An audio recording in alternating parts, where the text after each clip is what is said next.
It started with a vision of coming together of women radio journalists to discuss about their profession, the audience, the programming, the need for programs for women, and the hopes that women have a special talent for peace, a natural consequence of the Second World War.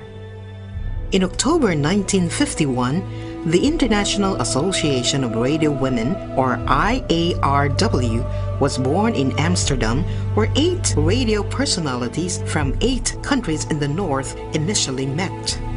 From a friendship association, IARW in 1957 substantially changed its name to the International Association of Women in Radio and Television, or IAWRT, and shifted its focus to reach more women in Eastern Europe, stretching as far as Asia and Africa. Members from the North then realized that they have as much to learn from their colleagues in the South.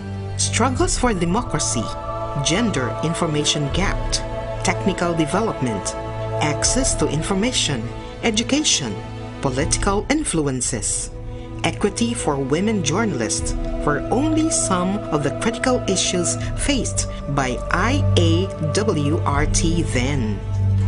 These were challenges responded to that contributed to the growth and development of the organization and its members and the great precedents behind.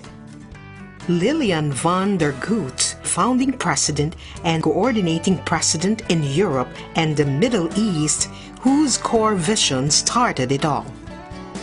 Dorothy Lewis, founding member and coordinating president in North and South America, was also one of the prime movers in forming the IARW.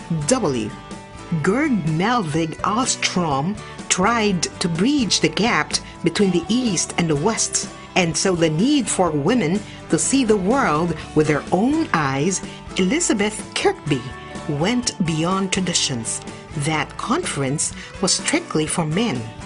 She was the first president to organize IAWRT conference behind the Iron Curtain and outside Europe. SIRPPA SIVORI-ASP emphasized the global importance of IAWRT and convinced more women to travel to international meetings and expressed respect and tolerance in diversity in nations, individuals, and cultures. Felicity Kimros was interested in providing media training for women in developing countries and managed to get NGO consultative status for IAWRT at the UN in 1985. During KLARA Poor's time, she faced a period of frustrations and struggles with impossibilities, but still hoped to recruit as many professionals from the socialist countries. Christina Rombrough's vision for IAWRT was to become an international organization of professional women with international commitments. Gundel Cross Dahl convinced the Norwegian Development Agency through focus that is worth supporting IAWRT. She negotiated for the inclusion of IAWRT statement on women and media in Section J of the Alternative Report to Beijing Plus 5 Conference. Jai Chandiram gave presence in Asia and Europe through participation in forums, seminars, and workshops, and initiated the conduct of film festivals in India and still ongoing. Frida Worden did not want to see IAWRT changed from a friendship organization to a mass organization where internal politics become a more prominent feature, but since it is inevitably growing, she finally supported the idea of having an orderly infrastructure.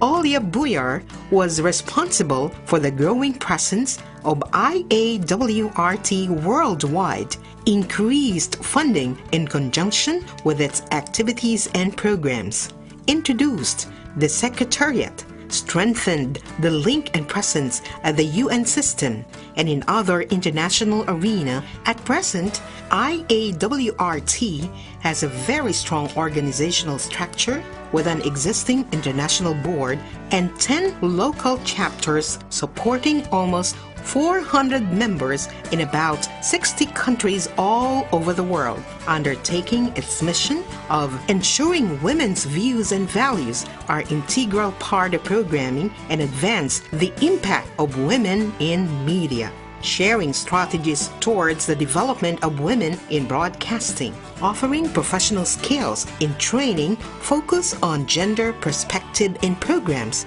development issues, and management. In October 2011, IAWRT turned 60. It has gone a long way, yet IAWRT is here to stay.